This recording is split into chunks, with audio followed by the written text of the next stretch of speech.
हाँ, तो आज अपन आपके चैप्टर 4 और 5 की बात करेंगे। वेरी इंपॉर्टेंट चैप्टर है, बहुत इजी है।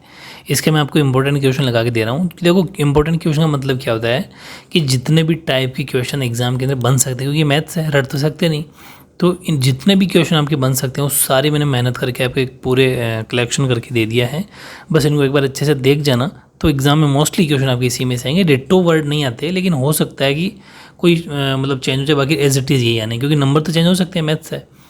और लेकिन इन दोनों चैप्टर को करने से पहले आपको इनके फॉर्मूले ज़रूर देख लेने चाहिए, क्योंकि दोनों ही चैप्टर में बहुत सारे इंपॉर्टेंट फॉर्मूले हैं जो आपको खूब सारे आते होंगे, लेकिन खूब सारे ऐसे भी जो आपको नहीं भी आते। क्योंकि होता क्या है कि एग्ज़ाम के अंदर बहुत बार ऐसा होता है कि अपना क्वेश्चन अपन को आता है, लेकिन फॉर्मूला भूल गए। अगर फॉर्मूला भूल गए तो अब क्या करोगे, कितना भी क्वेश्चन आ जाओ कोई मतलब नहीं है उसका। इसलिए मैं आपको पूरे फॉर्मूले दोनों चैप्टर के साथ में लिख के दे रहा हूँ, उनको भी साथ में नोट कर लेना, रिवाइज कर लेना, उसके बाद में आपको इंपॉर्टेंट क्वेश्चन टिक करना है। ठीक है, इस बात का वो ज़रूर ध्यान रखना है। हाँ, जो मैथ्स का चैप्टर 4 है आपके, बहुत ही इंपॉर्टेंट और छोटा सा सिंपल सा चैप्टर है। ठीक है, और पूरे 5 नंबर का इस बार आ रहा है। ठीक है, लेकिन मैं ये चाहता हूँ कि इससे पहले एक बार सारे फॉर्मूले देख लिए जाए, बिल्कुल सिंपल फॉर्मूले जो मैंने आपको एक साथ इकट्ठे लिख के दे रहा हूँ। जैसे कि बिल्कुल बेसिक है, लेकिन फिर भी खूब सारे फॉर्मूले ऐसे हैं जो आपको नहीं आते होंगे, इसलिए इनको रिविज़न करना बहुत ज़रूरी है। जैसे कि फर्स्ट a + b का होल स्क्वायर, तो a² + 2ab + b² हो गया, और a - b का होल स्क्वायर, जहाँ पर +2ab है वहाँ -2ab हो गया। बाकी सेम है, बिल्कुल डिट्टो सेम फॉर्मूला। ठीक है, तीसरा a² - b² जो सब जानते हो, a + b - b, और फोर्थ है a² + b²। ये फॉर्मूला बिल्कुल अपन मन से बना सकते हैं, अलग से आपको बुक्स में ये फॉर्मूला नहीं मिलेगा, लेकिन ये अपन सोच के बना सकते हैं कि a - b का होल स्क्वायर +2ab कर दो। क्यों +2ab क्यों किया कि जब a - b का होल स्क्वायर आप जब खोलोगे तो वहाँ क्या निकलेगा, माइनस का 2ab निकलेगा, और उस माइनस के 2ab को इस प्लस के 2ab से काट देंगे तो पीछे बचना a² + b² है, जो कि एक ही बात है, लेफ्ट हैंड साइड और राइट हैंड से बराबर है। तो ये फॉर्मूला, या फिर इसी को आप ये कह सकते हो कि a + b का होल स्क्वायर, अगर a + b का होल स्क्वायर लेते हो तो -2ab लेना है बस, बाकी कोई फर्क नहीं पड़ता। ये भी वेरी इंपॉर्टेंट फॉर्मूला था। और एक है a + b का होल क्यूब, ठीक है, और एक a - b का होल क्यूब। ध्यान रखना, a + b का होल क्यूब और a³ + b³, इनमें बहुत बड़ा फर्क है। ठीक है, तो a + b का होल क्यूब तो हो जाएगा a³ + b³ + 3a² + 3ab², और a - b का होल क्यूब हो जाएगा a³ - b³ - 3a² + 3ab²।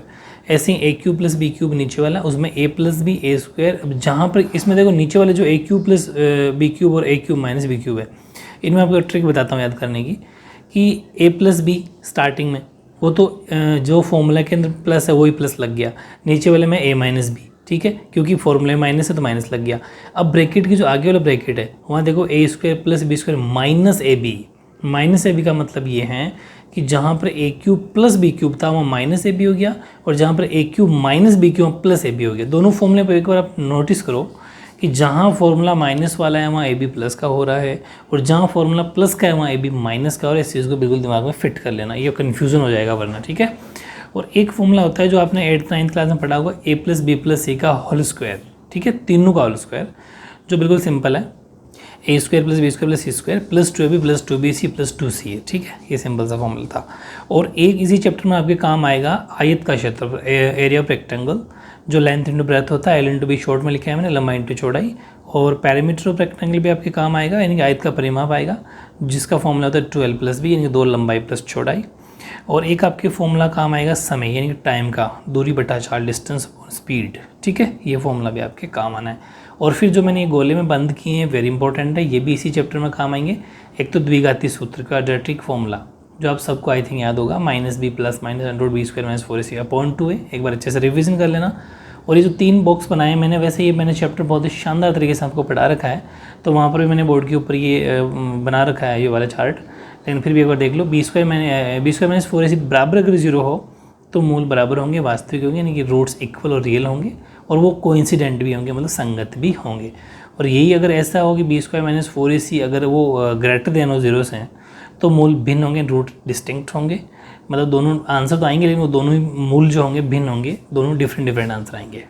और तीसरा है b² - 4ac is less than 0 से कम हो, लेस देन 0, तो फिर कोई वास्तविक मूल नहीं होगा, मतलब कोई no real roots. No real roots का मतलब है क्वेश्चन का आगे सॉल्यूशन नहीं होगा। ठीक है, ये चीज़ मैंने आपको बता रखी। और एक लास्ट बात लिखी है मैंने कि द्विघात समीकरण कब होगा, तो मैं बता दूं आपको, क्वाड्रेटिक इक्वेशन कब होगा। कोई भी इक्वेशन दे देगा आपको, पूछेगा ये क्वाड्रेटिक इक्वेशन है या नहीं, तो आपको ध्यान रखना ax² प्लस bx प्लस सी बराबर 0 इस शेप का अगर कोई क्वेश्चन का सोल्यूशन निकल के आ रहा है तो वो क्वाड्रेटिक इक्वेशन है, यानी कि एक x की पावर स्क्वायर में होनी चाहिए, उसके अलावा कुछ भी हो या ना हो कोई फ़र्क नहीं पड़ता। वो मैंने आपको चैप्टर में बता रखा है। ऐसे चैप्टर 5 की बात करते हैं। चैप्टर 5 में ज़्यादा फॉर्मूले नहीं है क्योंकि मैंने आपको ये फुल एक्सप्लेन कर रखा है चैप्टर को। स्टार्टिंग में बेसिक इंट्रोडक्शन वाला वीडियो आप देख सकते हो जाके, आपको दोनों की 4 और 5 दोनों की प्लेलिस्ट पिन कर दी जाएगी, जो आपको डिस्क्रिप्शन मिल जाएगी और कमेंट फर्स्ट सेक्शन मिल जाएगी, ठीक है। तो इसमें 3-4 फॉर्मूले देख लो। एक तो an का फॉर्मूला a प्लस n-1d होता है ये। एक sn का formula n/2 2a plus n-1d, या फिर इसको ऐसा भी कह सकते हैं n/2 a प्लस l, ठीक है। और सारवंतर जो कॉमन डिफरेंस है d, उसका फॉर्मूला a2 - a1 होता है, या फिर a3 - a2, या फिर a4 - a3, a5 - a4, a6 - a5, ऐसे बनता ही जाएगा, ठीक है। तो ये कुछ फॉर्मूले थे। अब अपन कुछ मोस्ट क्वेश्चन की बात करते हैं, ठीक है। तो चैप्टर 4 और 5 में कौन कौन से क्वेश्चन वेरी वेरी इंपॉर्टेंट हो सकते हैं और एग्जाम में वही क्वेश्चन आपके आने हैं, ठीक है। अब मैं आपको सीधे चैप्टर 4 पे लेके चलता हूँ। सबके पास बुक है, सीधा बुक में लगा लो। एक्सरसाइज जो आपकी 4.1 है, उसके फर्स्ट का 6ठा और 8वां वेरी इंपॉर्टेंट है। ये मैंने ऐसे एक एक दो क्यों लिए हैं कि अगर आपने 6 और 8 कर लिया तो बाकी सब आपको आ जाएंगे, क्योंकि वो सेम पैटर्न है। और ऐसे ही 4.1 का जो सेकंड क्वेश्चन, उसका तीसरा पार्ट और चौथा पार्ट देख लेना एक बार। इस चैप्टर से 1 मार्क्स के क्वेश्चन भी 1 के भी आ सकते हैं और एक 2 या 3 नंबर के क्वेश्चन आ सकता है। 4.2 में से आएगा वो बड़ा, तो ठीक है। 4.1 में छोटे क्वेश्चन आएंगे। और 4.2 के अंदर फर्स्ट का सेकंड पार्ट देख लेना, और 4.3 के अंदर फर्स्ट का फर्स्ट पार्ट देखना आपको, क्वेश्चन फर्स्ट का फर्स्ट पार्ट। ऐसे एक्सरसाइज 4.3 के अंदर क्वेश्चन नंबर तीसरा, 5वां और 9वां तीनों लगा लो, वेरी इंपॉर्टेंट है, ये बड़े क्वेश्चन आ सकते हैं। साइड में मैंने एक बात लिखी है कि छोटे क्वेश्चन 1 मार्क वाले आ सकते हैं इस चैप्टर से, इन सेंस वो आपके आ सकते हैं 4.1 से। लाइक एक्सरसाइज 4.1 का क्वेश्चन नंबर जो फर्स्ट है, उस तरीके के जो क्वेश्चन आएंगे वो 1 मार्क्स में आएंगे, ठीक है। अब बात करते हैं चैप्टर 5 की, जो 9 नंबर का आ रहा है इस बार, पूरे 9 मार्क्स किसे कहते हैं बताओ। AP सिंपल सा चैप्टर है, ठीक है। इसके अंदर आपकी जो एक्सरसाइज 5.1 है, उसमें क्वेश्चन 4 का फर्स्ट वाला पार्ट देख लेना, बहुत है, आपको पता चल जाएगा। ऐसे ही एक्सरसाइज 5.2 की बात करते हैं, उसमें फर्स्ट का सेकंड जो पार्ट है, एनी 3 कोई आपको देता है उसके अंदर और चौथी बात पूछता है। ऐसा क्वेश्चन भी आया हुआ है, तो आ सकता है जैसे A दे दिया, AN दे दिया, D दे दिया, N पूछ लिया, या फिर AN D और N दे दिया और A पूछ लिया, कोई 3 देगा और चौथी बात पूछेगा। ये मैं एक एक क्वेश्चन इसलिए ले रहा हूँ कि इसमें सारी टाइप कवर हो रही है। एग्जाम के अंदर डिट्टो क्वेश्चन आए ना आए, लेकिन वैल्यू चेंज होगी, बाकी सेम ऐसे ही क्वेश्चन आपको मिलेंगे। फिर अपन बात करते हैं एक्सरसाइज 5.2 की। तो 5.2 के अंदर क्वेश्चन नंबर सेकंड का फर्स्ट वाला पार्ट वेरी इंपॉर्टेंट है, क्वेश्चन नंबर 3 का फिफ्थ वाला पार्ट वेरी इंपॉर्टेंट है, क्वेश्चन नंबर 7 खुद वेरी इंपॉर्टेंट है। 5.2 की बात करें अपन, और 5.2 का 10वां 16वां और 18वां, इनके क्वेश्चन आने के पूरे चांस है, ठीक है। और इस चैप्टर से 1 मार्क्स के क्वेश्चन भी आएंगे, ध्यान रखना। लाइक 5.1 जो एक्सरसाइज है, वहाँ से 1 मार्क्स का क्वेश्चन आ सकता है कि जैसे कोई छोटा सा क्वेश्चन दे दिया, पूछ लेगा AP है या नहीं, अगर AP है तो आगे के 2 टर्म निकालो, ऐसे कोई भी क्वेश्चन आ सकता है। फिर अपन बात करते हैं एक्सरसाइज 5.3 की। तो उसके अंदर फर्स्ट का फर्स्ट वाला पार्ट वेरी इंपॉर्टेंट है, और फर्स्ट का 7वां पार्ट, 2 पार्ट भी देख लोगे तो ये ऑलमोस्ट कवर हो जाते हैं उसमें सारे कुछ, ठीक है। फिर अपन बात करते हैं इसी 5.3 के क्वेश्चन नंबर 5th की, 9th की और 12th की, ये 3 क्वेश्चन ये भी काफ़ी इंपॉर्टेंट हो सकते हैं, ठीक है। तो इनको आपको बहुत अच्छे से देखना है, 9 नंबर का चैप्टर है। और देखो पहले इनको कर लो, एग्जाम के अंदर कोई गारंटी कोई ले नहीं सकता कि डिट्टो आएंगे, लेकिन मैथ्स है, कुछ टाइप के जितने क्वेश्चन बन सकते हैं वो मैंने ले लिए हैं इसके अंदर।